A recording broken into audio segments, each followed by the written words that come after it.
bom dia, boa tarde, boa noite, você que tá vendo à noite, você que tá vendo de manhã, você tá vendo de tarde, você que tá vendo a hora que você estiver vendo. Vamos começar? Hoje já tá tudo aqui. Olá, Andressa, bom dia, quer dizer, boa tarde.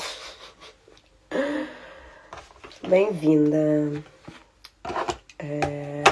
Bora lá começar então.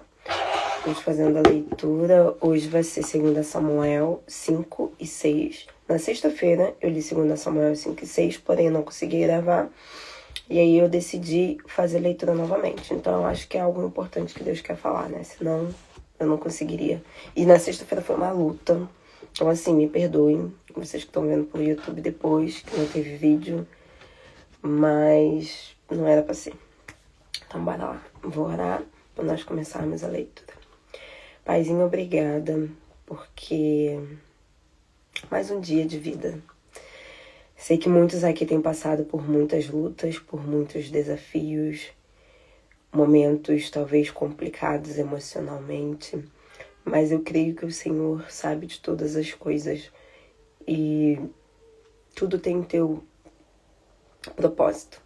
Então, obrigado por cada vida que aqui está nessa live, aquelas que vão ver gravado pelo YouTube depois, aquelas que vão ver muito depois, meses, dias, anos, não sei.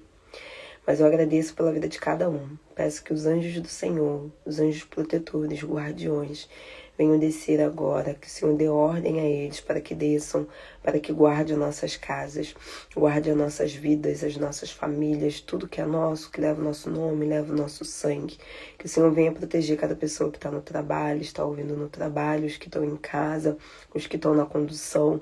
Guarde, meu Pai, a vida de cada um deles. Não permita que nós sejamos rastreados pelo inimigo.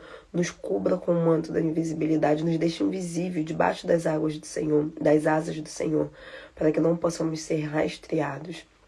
Peça a cobertura do seu sangue, aquele que foi derramado na cruz, para nos proteger. Abra o nosso entendimento. Nos dê revelação da palavra do Senhor, aquilo que o Senhor quer falar. Em nome de Jesus. Amém. Amém, amém, amém, amém. Bora lá começar. 2 Samuel 5. Davi é consagrado rei de todo Israel. Todas as tribos de Israel se apresentaram diante de Davi em Hebrom para dizer: somos da mesma família, temos o mesmo sangue. Peraí, deixa eu dar uma pausa agora rapidinho para contextualizar, porque eu sempre gosto de no começo. Eu não sei quem tá aqui já acompanhando desde Josué ou quem chegou agora no primeiro vídeo. Então pode ser o primeiro vídeo que você esteja vendo. Nós estamos lendo a história de Davi, quando Davi foi consagrado rei de Israel. O primeiro rei escolhido pelo povo foi Saul. Saul reinou 40 anos, se eu não me engano, e após a morte de Saul, Davi entrou como rei. Davi foi rei realmente escolhido por Deus, porque Saul foi escolhido pelo povo. E Davi foi escolhido pelo Senhor Deus lá nos primeiros anos do mandato de Saul. Samuel falou para Saul que Deus já estava escolhendo um rei para si. E esse rei era Davi. Então nós vemos aqui que após a morte de Saul, Davi reinou em Judá, que era da tribo dele, a mesma tribo dele. Ele pegou a tribo para ele, porque estava na mão dos inimigos. E o restante das outras tribos, que eram 11 tribos, ficaram com o filho de Saul como rei. E aí nós vemos nesse contexto agora, quando Davi é consagrado rei de Israel. Amém. Amém, Andressa. É isso aí. Bora lá. Davi é consagrado rei de todo Israel. Mesmo quando Saul era nosso rei, era você quem nos dirigia nas batalhas. Isso o povo falando em relação a Davi. E o Senhor também lhe disse: você será o pastor do meu povo. Israel reinará sobre ele. Então os líderes de Israel se reuniram com o rei Davi em Hebrom. E ali o rei Davi fez uma aliança com eles diante do Senhor. Os líderes consagraram rei de Israel. Davi tinha 30 anos quando começou a reinar e reinou durante 40 anos. A dicção hoje tá boa. Em Hebrão foi rei de Judá durante 7 anos e meio, e em Jerusalém foi rei de todo Israel e Judá durante 33 anos. O rei e os seus soldados atacaram os jebuseus que moravam em Jerusalém. Os jebuseus disseram a Davi: você não entrará nesta cidade. Até os cegos e os coxos podem defender. Diziam isso porque não acreditavam que Davi pudesse entrar na cidade. Mas Davi conquistou a fortaleza de Sião, que passou a se chamar a cidade de Davi. Deixa eu dar uma pausa. Eu já falei isso daqui, o pessoal que está acompanhando, peço perdão, mas tem que contextualizar e repetir para quem está assistindo o vídeo agora. Os jebuseus, os amoneus, os filisteus eram um dos povos inimigos que Deus deixou que morasse por ali naquela região onde era a cidade de Israel. Então, vira e mexe tinha ataque dos jebuseus, dos hebreus, dos fariseus contra o povo de Israel. Neste contexto, Davi foi nomeado rei e ele lutou contra esse povo jebuseu que estava invadindo lá. Tá? 8. Nesse dia, Davi disse aos seus soldados: quem quiser atacar os jebuseus, esses cegos e coxos que eu odeio, terá que entrar pelo canal da água. É por isso que se diz: nem um cego nem um coxo entrará na casa. Depois, Davi passou a morar na fortaleza e lhe deu o nome de cidade de Davi. Construiu uma muralha desde Milo até o palácio. Davi se fortalecia mais e mais, porque o Senhor Todo-Poderoso estava com ele. Irão, o rei de Tiro inclusive até hoje é Tiro, enviou mensageiros a Davi, os quais lhe trouxeram toras de madeiras de cedro, juntamente com carpinteiros e pedreiros para construir casa para ele. Então Davi compreendeu que o Senhor tinha confirmado como rei de Israel e que tinha feito com que o seu reino fosse importante, pelo amor que tinha ao seu povo de Israel. Quando Davi mudou de Hebrom para Jerusalém, arranjou mais esposas. Davi, deixa eu dar uma pausa, com quem ele teve mais filhos e filhas. Nesse contexto, Davi já tinha 3 esposas. Primeiro foi Mical. Mical era filha de Saul, foi a primeira esposa de Davi, que foi entregue para Davi logo depois que ele matou Golias. Quando ele entrou na idade adulta, ele recebeu Mical como sua esposa, comprou ela por 100 propícios. Tinha Abigail, que foi a mulher de Nabal. Nabal morreu e ele pegou Abigail para mulher, e tinha uma outra que eu sempre esqueço o nome dela. Então, neste contexto, Davi já tinha 3 mulheres. E aí Davi adquiriu mais mulheres. Então nós vemos que uma fraqueza que Davi tinha era mulher. Né? Mulher era uma fragilidade, a questão sexual era uma fragilidade para Davi, porque Davi tinha um monte de mulheres. E é mais lá na frente nós vamos ver a consequência disso, e vamos ver que inclusive Salomão, que foi filho dele, que foi quem reinou mais na frente, também teve um monte de mulheres. Então nós vemos aí um histórico familiar, uma herança familiar em relação a essa fragilidade de Davi, que era sexual.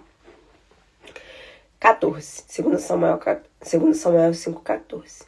Estes são os nomes dos filhos de Davi que nasceram em Jerusalém: Samua, Sobabe, Natã, Salomão, Ibar, Eleazar, Nefeg, Jafia, Elisama, Eliade, Elifelete. 17. Davi luta contra os filisteus. Quando os filisteus souberam que Davi tinha sido consagrado ao rei de Israel, foram procurá-lo para matá-lo. Mas Davi ficou sabendo dos seus planos e foi para a fortaleza em Jerusalém. Os filisteus acompanharam no vale de Refaim. Então Davi perguntou ao Senhor: devo atacar os filisteus? O Senhor me dará vitória? E o Senhor Deus disse: sim, eu lhe darei a vitória. Então Davi foi para Baal Perazim e venceu os filisteus.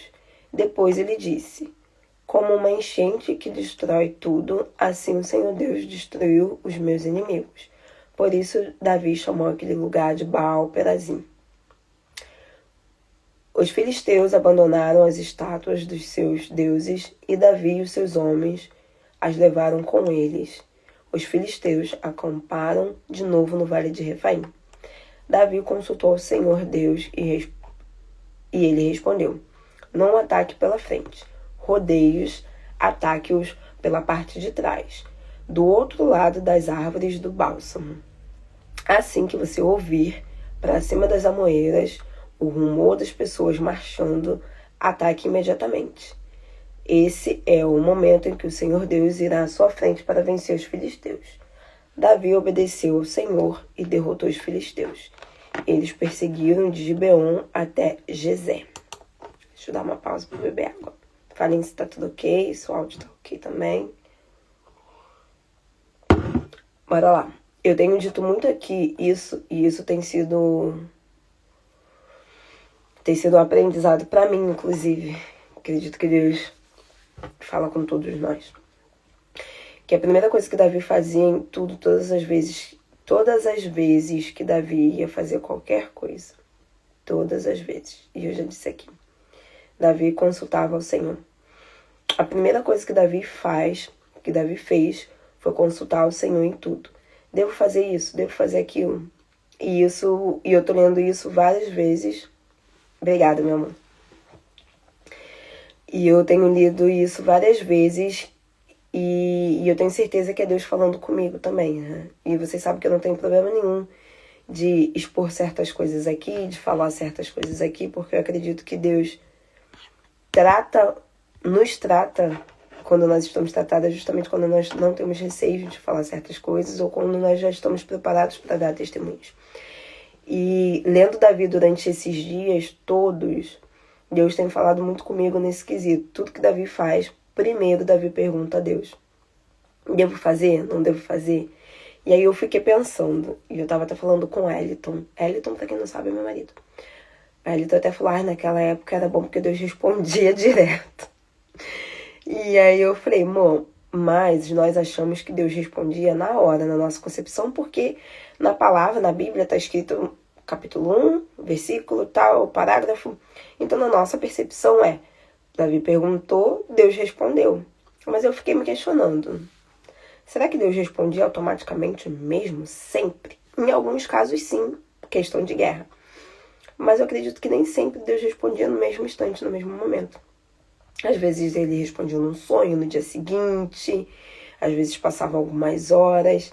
E aí eu trago muito isso para a minha realidade, em relação à resposta de muitas coisas, questionamento de muitas coisas, e parece que demora muito.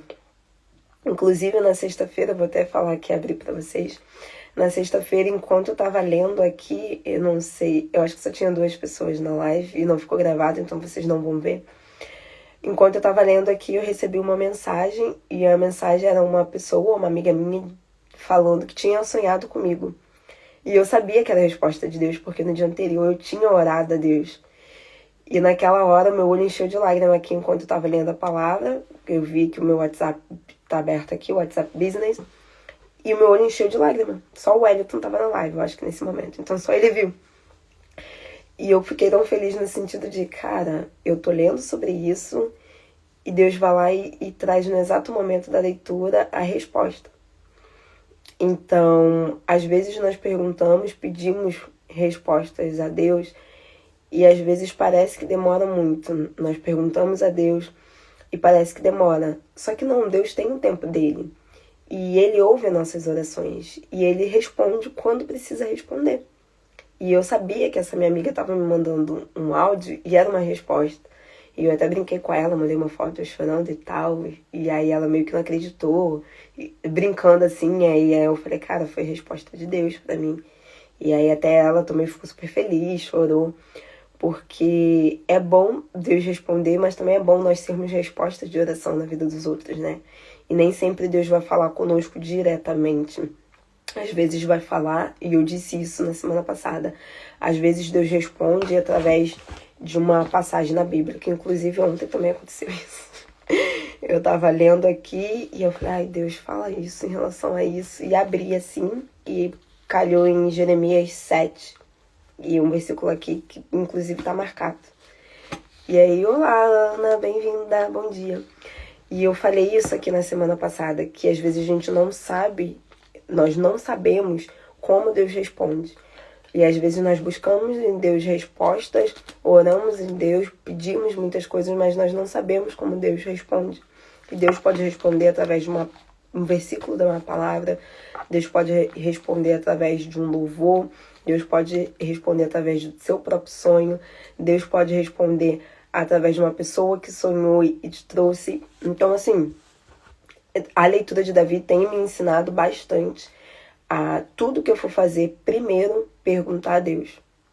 Deus, devo fazer? Deus, devo fazer? E entender que Deus não responde detalhadamente. Estou lendo tudo o capítulo agora de 1 Samuel e 2.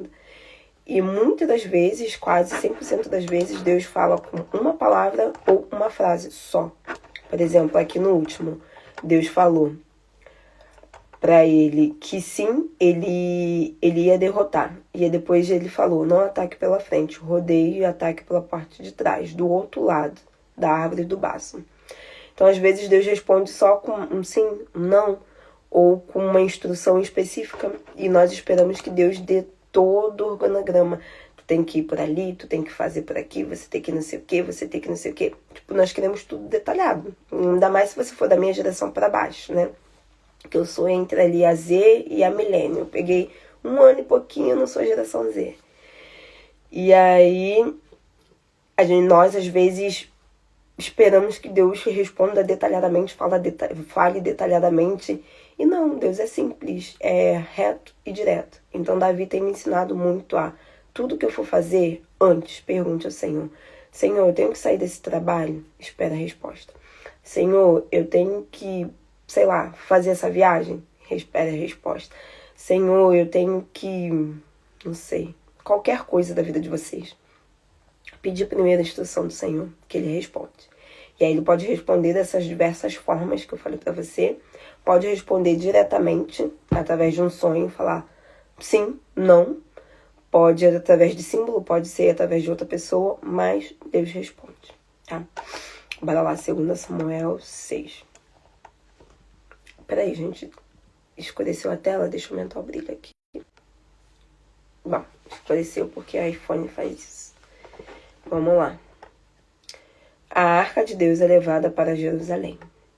Novamente, Davi reuniu 30.000 soldados, os seus melhores soldados de Israel. Ele partiu com todos para Baalá de Judá, para fazer de lá a arca de Deus. É de lá que o povo invocava o nome do Senhor Todo-Poderoso, que se senta no trono no meio dos querubins. 3. Os homens de Davi tiraram a arca de Deus da casa de Abinadab, que estava situada no monte, e colocaram num carro de bois novo. Os filhos de Abinadab, Uzá e Aiô, guiavam o carro de bois com a arca de Deus. Aiô caminhava na frente da arca. Enquanto isso, Davi e todo o povo de Israel dançavam diante do Senhor ao ritmo dos instrumentos musicais. Eles cantavam enquanto tocavam harpas, liras, tamborins, chocalhos e símbolos. Enquanto chegaram ao lugar onde se debulha trigo, na eira de Nacon, os bois tropeçaram, e Uzá estendeu a mão e segurou na arca de Deus para que não caísse. Grava essa parte agora entre o 6 e o 8, que aí eu vou voltar para finalizar, antes de finalizar para falar isso. Mas o Senhor ficou furioso com Uzá e o matou pela sua falta de respeito. Uzá morreu ali mesmo, ao lado da arca. Davi ficou irritado pela maneira como o Senhor, no caso Deus, destruiu Uzá e chamou aquele lugar de Perez Uzá. Ainda hoje é o seu nome. 9. Nesse dia, Davi teve medo do Senhor e pensou, não há maneira de eu levar a arca comigo. Então Davi decidiu não levar a arca do Senhor para a cidade de Davi e ordenou que levasse a arca para Obed-edom, em Gate. A arca do Senhor permaneceu na casa de Obed-edom durante 3 meses e o Senhor abençoou ele e toda a sua família. Mais um ponto aí, 2 pontos. Me lembre para eu falar. Entre o 7 e o 8 e o 12. Marca aí. O Senhor, então, disseram a Davi: o Senhor tem abençoado Obed-Edom e toda a família dele, porque a arca de Deus está na sua casa. E Davi pensou: vou trazer a bênção para minha família. Então Davi, cheio de alegria, foi buscar a arca na casa de Obed-Edom. Dali ele levou para a cidade de Davi. Quando os homens que levavam a arca do Senhor avançaram apenas 6 passos, Davi sacrificou um boi e um bezerro gordo. Vestido como um éfode de linho, Davi começou a dançar com muita alegria diante do Senhor. Davi e todo o povo de Israel acompanhavam a arca do Senhor com gritos, alegria, som e trombetes.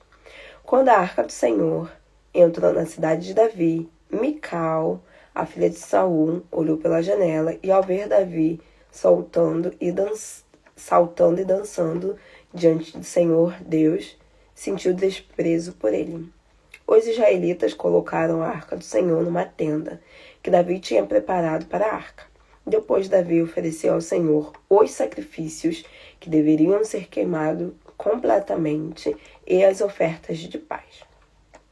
Depois de ter oferecido os sacrifícios, Davi e o povo, no nome do Senhor, Davi abençoou o povo no nome do Senhor Todo-Poderoso. Também repartiu um pão, uma torta de passas e outra de tâmaras, por todo o povo de Israel, que ali estavam, e cada homem e cada mulher. Depois disso, foi para sua casa. Quando Davi voltou para casa para abençoar a sua família, Mical saiu ao seu encontro e lhe disse: o rei de Israel não se comportou... Olá, Paula, bem-vinda. O rei de Israel não se comportou nada bem hoje, despindo-se como um louco qualquer diante das suas servidoras e dos seus oficiais. Davi respondeu: me alegrei diante do Senhor, que me escolheu para ser líder do seu povo, o povo de Israel. Ele não escolheu seu pai nem ninguém da sua família. Davi aqui deu logo uma bata, né? Davi não escolheu seu pai nem ninguém da família dele. Ainda irei me humilhar e me rebaixar mais. Talvez você não me respeite, mas as escravas que você fala se orgulham de mim. Deu outra, né? E Mical, filha de Saul, morreu sem ter filhos. Então, bora lá. 3 pontos que eu vou falar para nós finalizarmos. Pega aí, se você tá com seu caderno, seu bloco de notas, para nós finalizarmos aqui dessa leitura.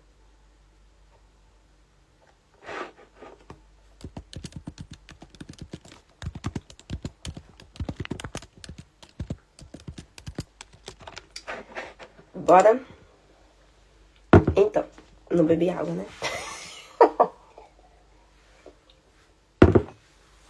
Às vezes, o lado sanguíneo toma conta. Bora lá, 3 coisas muito importantes que eu aprendi, eu peguei nesse versículo.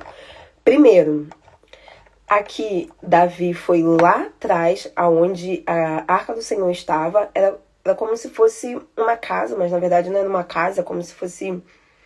Como eu posso falar? Não era uma casa. Era um espaço em que a arca ficava lá dentro. Lá atrás, quando Saul era rei, quando Samuel era profeta, a arca ficava naquele lugar. É como se fosse uma casa porque era feito de madeira, se não me engano. E aí, a partir do momento que Davi trouxe para uma tenda, tá? Só para falar essa diferença. O que acontece? Uma das primeiras coisas que Davi fez quando Davi foi levantado rei foi trazer a presença do Senhor para Jerusalém. Porque ali Jerusalém tinha virado o centro de Israel, era o centro político, ele tinha feito a casa dele ali, e ali é como se estivesse no centro do país, basicamente.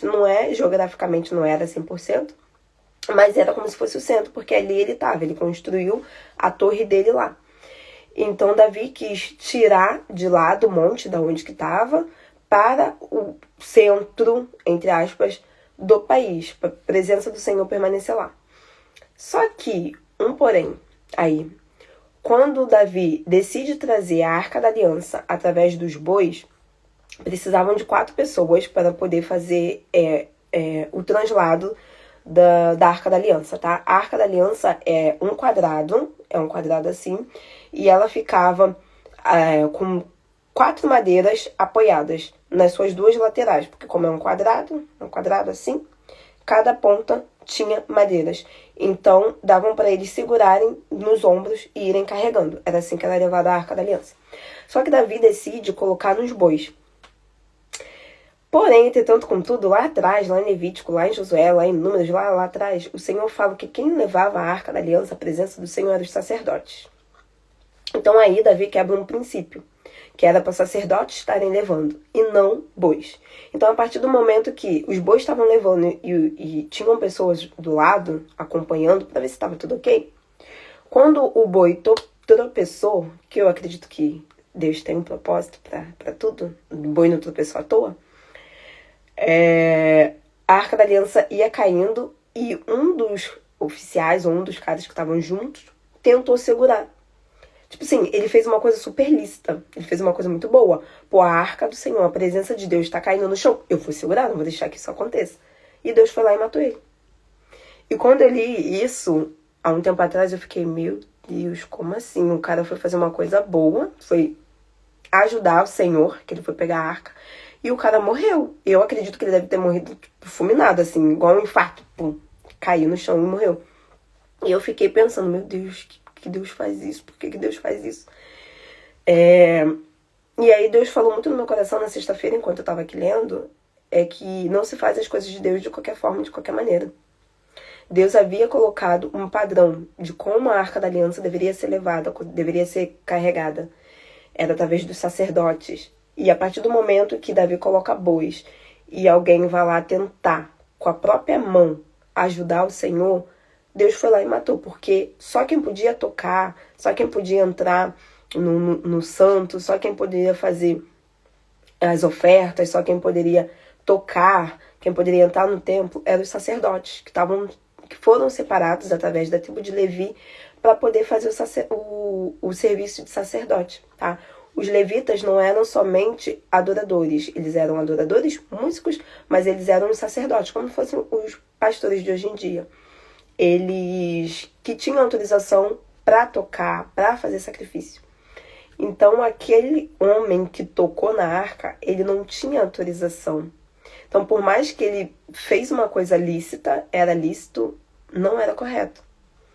E aí minha mente explodiu, porque às vezes nós queremos fazer as coisas da nossa forma, e a nossa forma não é a forma verdadeira, não é a forma correta que Deus instituiu.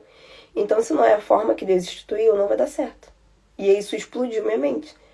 Porque eu não sei você, mas imagine, você tá indo lá na igreja, vou dar um exemplo cotidiano, você tá indo lá na igreja e, sei lá, um exemplo clássico, tá? O gasofilácio, que é a parte, o cesto das ofertas lá, e aí você vai tentar, o gasofilácio tá no altar, vamos supor que seja uma igreja que o gasofilácio fica no altar, e aí você tá vendo que o gasofilácio tá caindo, você vai lá e coloca a mão para poder pegar. E aí você vai lá e tem um infarto e morre. E eu fico, meu Deus, uma pessoa só foi ali ajudar a pegar a caixa da oferta que estava caindo. Só que o que Deus falou muito comigo é que às vezes nós queremos ajudar a Deus ou nós queremos fazer as coisas que é lícita, que isso é lícito, mas não convém, porque Deus não pediu para fazer, não era o certo para fazer, não era aquilo que deveria ser feito. Então Davi mandou a arca ficar 3 meses na casa de um sacerdote. Aquela casa a arca ficou na casa do sacerdote durante 3 meses e tudo prosperou. E aí vai um outro ponto. Primeiro ponto, nós não podemos fazer as coisas da maneira que nós achamos que é certa, da maneira que nós acreditamos que é o correto, principalmente quando Deus cria e institui um padrão para fazer as coisas. Então, mesmo que a gente ache que esteja ajudando Deus, nós vamos estar pecando e nós corremos um sério risco de morrer, igual Uz morreu. Segundo, a presença do Senhor estava na casa do sacerdote. E como a presença do Senhor estava na casa do sacerdote, a casa do sacerdote prosperou durante 3 meses. Tudo prosperou, tanto é que as pessoas viam de fora que a casa dele estava prosperando. E Davi logo pensou, não, eu preciso trazer a presença, a prosperidade para cá. Por quê? Porque ali ia ficar junto com ele, que era o rei, a família dele precisava. Ele falou, vou trazer para minha família prosperar, porque ele era a representação de liderança ali. Era ele que comandava, é ele que governava, é ele que direcionava as pessoas. Então ele trazendo a presença do Senhor, a arca do Senhor para a família dele ia prosperar, ele ia conseguir também tomar conta de Israel, conseguir coordenar, tomar as melhores decisões. Então ele precisava trazer a presença do Senhor para aquele centro comercial, para aquela cidade que era a cidade, a capital de Israel, para que o país fosse abençoado. Então aqui está uma outra coisa. Aonde a presença do Senhor está, a prosperidade. As coisas andam. Então, Davi quis isso. Davi ficou 3 meses, acredito eu, que ficou 3 meses pensando como ele poderia trazer a arca para Jerusalém. Tanto é que quando ele trouxe, e aí agora vai uma terceira coisa, anota aí. Quando Davi trouxe a arca da aliança, o que Davi fez? A cada 6 passos, nós sabemos que 6 na Bíblia representa o homem, mas tem também um outro significado que eu não me lembro. Mas o 7 é perfeição. Então, assim, tudo, e eu já falei pra vocês que tudo na Bíblia, toda vez que aparece número na Bíblia, vocês têm que ficar ligados. Porque Deus é matemático, tá? Então, número é simbólico e número é profético. Então, tem número, pesque, tem alguma coisa ali que Deus quer falar. Por que Davi dava 6 passos e aí parava no 6º e fazia, no caso, parava no 7º, né? Porque ele dava 6 passos. E como se fosse o 7º era um sacrifício. Por que sacrifício? E isso Deus está me trazendo agora, tá? Porque o 7º é o número da perfeição. No 7º dia o Senhor descansou. No 7º dia o Senhor terminou tudo. E existem vários significados para o 7º. Então o 6 simboliza o número do homem, simboliza que Deus fez tudo em 6 dias. E no 7º ele descansou. Então não é à toa que Davi deu 6 passos. E basicamente no 7º, que deveria ser o 7º, ele fez o sacrifício. Então você imagine, eu lembro que eu ouvi uma ministração que falava que a distância entre onde a arca estava e a Jerusalém, eu não me recordo se era 16 ou 6 km. Mas pronto, era alguma coisa assim. Imagine, a cada 6 passos que você dá, você pega uma ovelha, um carneiro, um bicho, que eu não lembro qual é, porque eu li agora e já não me lembro, e você matava, porque naquela época o sacrifício era isso, você matava e queimava aquela oferta. Então, a cada 6 passos que você dava, você matava um bicho. Imagine o caminho, como é que não ficou ensanguentado. Davi fez basicamente agora veio isso na minha cabeça, né? Além de fazer uma oferta, um sacrifício, Davi consagrou todo o caminho, fez um altar para o Senhor naquele caminho inteiro. Porque antigamente os sacrifícios eram feitos através de sangue. Após a morte de Jesus, que ele entregou o sangue dele por nós não precisamos mais matar bicho. Então, Davi foi de lá até a casa dele, levantando um altar para o Senhor, entregando aquele caminho para o Senhor, abençoando aquele caminho pro Senhor. Ele entregou pro Senhor realmente, desde onde estava até a casa dele, até Jerusalém. Aquilo tudo ficou cheio de sangue. Eu imagino a veste dele, a roupa dele toda ensanguentada. E aí ele entrou com alegria lá na cidade fortificada. Ele veio cantando, louvando, e aí vai mais uma coisa, tá? Não fazermos as coisas da nossa maneira, mas sim da maneira de Deus. Entender que sacrifício e oferta para o Senhor é importante. E outra, louvor. Deus habita no meio dos louvores. Então, o caminho inteiro foi feito sacrifício, morte, sangue, e louvor e adoração. E aí, a partir do momento que a arca chegou lá, o Senhor esteve na arca, depois nós vamos ver o desenrolar da vida de Davi, do governo de Davi, que foi um governo muito próspero. E aí nós vemos Mical. Mical se sentiu envergonhada, porque imagine um rei, uma pessoa super importante, simplesmente entrou na cidade dançando. Naquela época eles usavam como se fosse túnica, que eu não lembro o nome, mas era um roupão, como se fosse vestido.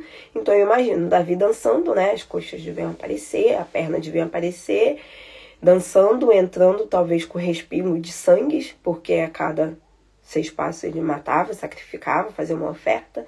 Então imagina a cena para Mical no sentido de, cara, o rei, o meu marido, tá chegando na cidade todo respingado de sangue, suado, com certeza estava suado, dançando como se fosse qualquer um, sendo que ele é um rei. Isso não é comportamento de rei, isso não é postura de rei. E aí uma chave aqui que mexeu muito com o meu coração foi que o Senhor viu isso no coração de Mical, que Mical desprezou Davi, e o Senhor deixou ela estéril, porque ter filhos era sinônimo de bênção. Então ela não teve filho, não teve descendente. Em resumo, morreu a família de Saul. Morreu. Ele não teve mais ali como dar prosseguimento. Óbvio, nós vimos depois que tem um neto de Saul, que Davi vai pegar, mas eu tô falando que a Mical era filha de Saul e legitimamente Davi casou com ela, porque Deus é legítimo, então deixou que ele tivesse tomado um trono de um rei. Só que não foi a descendência de Saul que perpetuou o reinado. Não foi a descendência de Saul que perpetuou o reinado. E aí o que aconteceu? Que é uma chave que eu vou deixar aqui para vocês anotarem, que foi o que me fez explodir minha mente também. Davi falou assim, 22. Ainda irei me humilhar e me rebaixar mais. Talvez você não me respeite, mas as escravas com quem você falava se orgulham de mim. Mas principalmente 22. Ainda irei me humilhar mais e me rebaixar mais. Então, aquilo que para Mical era um ato de rebaixamento, de humilhação, matar bichos, vir todo ensanguentado, dançar, louvar, cantar, para Mical era humilhação. Davi falou que iria se humilhar mais e se rebaixar mais. Então, eu acho que aí está uma chave que nós podemos ter um acesso muito grande. É humilhar e rebaixar. E como Davi fez isso? Que foi considerado humilhação e rebaixamento? Ofertas, sacrifícios, orar e dançar. No caso, cantar e dançar. Isso foi considerado uma humilhação. Então, nós como crentes devemos seguir isso. Nos ajoelhar perante o Senhor, ter uma vida de oferta, de sacrifícios, de entregar para Deus o que é importante. Igual Davi entregou várias ovelhas, matou vários bichos, que naquela época era sacrifício. Hoje nós sabemos que a nossa oferta é através de dinheiro, através de atos de serviço, através de dar comida para alguém, através de várias coisas nós podemos fazer em forma de oferta. Então, é algo que Deus falou, tem falado, está falando agora no meu coração. É isso que importa para o Senhor, nos rebaixarmos perante eles, adorar Ele, trazer adoração. E assim Ele se faz presente no nosso meio, na nossa vida. Então, em resumo dos 2 capítulos, foi isso que Deus falou comigo agora. Primeiro, sempre consultar Deus em tudo o que for fazer. Segundo, não dá para fazer as coisas de Deus de qualquer forma, da forma que nós achamos que é certo. Que às vezes nós queremos ajudar a Deus e, na verdade, nós podemos correr um grande risco de morrer, porque não foi assim que Deus instituiu que deveria ser feito. Terceiro, a presença do Senhor nos traz prosperidade. A presença do Senhor estava na casa de Obed-Edom, em toda a família, toda a casa dele foi abençoada por conta da presença do Senhor. Quarto, nessa questão de não fazer as coisas da nossa forma. Quando Deus institui uma forma para fazer, isso entra sacrifícios. Davi ofertou a cada passo, fez um sacrifício, fez uma oferta, levantou um altar. Então a importância de nós termos uma vida de sacrifício pelo Senhor, uma vida de levantar altares para o Senhor. E como é levantado esses altares? Através de louvor, de oração, de adoração e de sacrifícios. Que hoje, no nosso vocabulário, naquela época era matar alguém, sangue. Hoje, o que faz com que o que é considerado sangue, sacrifício? Trabalhos. Porque você está gastando o teu tempo ali. Se você está gastando o seu tempo, você está dando do seu sangue. Então, é através do seu trabalho. Dinheiro é uma moeda de troca, é um sangue. Porque você deu o teu tempo, um trabalho para aquilo. Então, dinheiro é uma oferta, é o seu sangue ali. Você tá dando o seu sangue enquanto você trabalha.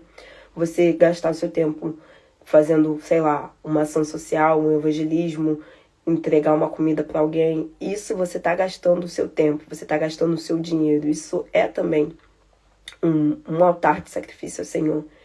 E se humilhar e se rebaixar em louvor e adoração, igual Davi fez, dançando e cantando. Então, esses 2 capítulos falaram isso pra mim, eu não sei vocês. Se vocês têm mais alguma coisa aqui para acrescentar, para compartilhar, sinta-se à vontade. Se não, nós vamos orar, que eu tento fazer rapidinho para dar para vocês continuarem a vida de vocês. Mas foi isso que foi falado para mim nesses 2 capítulos. Tu pode, sinta-se à vontade agora para compartilhar alguma coisa se você quiser. Vou dar um tempinho. Senão nós oramos para finalizar.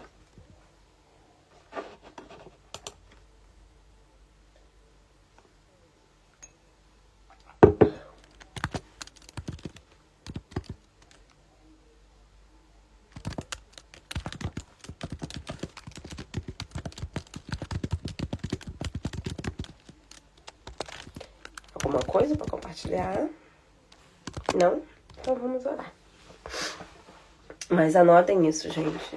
Eu vou anotar também. Nós temos que ter uma vida de devoção ao Senhor. Primeiro, sempre perguntar a Deus. Segundo, não fazer as coisas de qualquer jeito. Fazer as coisas da forma que Deus fala e não da forma que nós achamos que é certo. Trazer a presença para o Senhor, da presença do Senhor para nossas vidas, porque aí tudo que nós fizemos estará abençoado. Ter uma vida de sacrifício e oferta ao Senhor, nos humilhando perante o Senhor. Ontem, inclusive, só para finalizar, na palavra da manhã, a nossa obreira lá da igreja em que eu frequento, ela até falou isso, né? Trouxe alguns pontos e um dos pontos ela falou da obediência, né? Não existe uma obediência, ou você obedece ou você desobedece. Se você manda alguém fazer algo e a pessoa fez pela metade, ela desobedeceu. Então, é isso.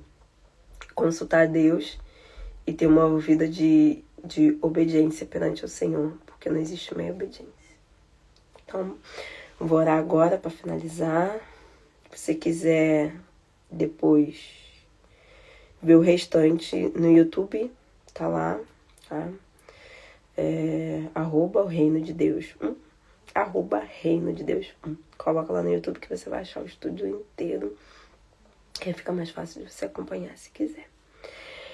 Pai, obrigada. Obrigada porque sua graça se renovou mais uma vez nessa manhã. Obrigada pela vida de cada pessoa que aqui esteve durante a live, dos que vão ver depois. Que a presença do Senhor permaneça conosco, que os anjos do Senhor permaneçam conosco, nos guardando, nos protegendo, nos livrando de todo mal. Peço agora que o Senhor continue ministrando aos nossos corações através do Espírito Santo, nos dando revelação e entendimento da palavra do Senhor, para que isso cause transformações nas nossas vidas, que nós possamos ser transformados através da palavra do Senhor. Abre nosso entendimento, abre nosso raciocínio e nos dê entendimento no mundo espiritual. Que nós possamos estar debaixo das suas asas, sendo guardados, para que não possamos ser rastreados pelo inimigo. Muito obrigada por esse momento, por essa oportunidade, por cada vida. Em nome de Jesus. Amém. Amém? É isso? Então, finalizamos agora. Obrigada, você que esteve presente. Amém. Obrigada, Dessa. Todo dia eu faço basicamente por esse horário, então, quando conseguir, sinta-se à vontade. Entre 12:00 e 1:00 eu tô aqui, tá? Beijo e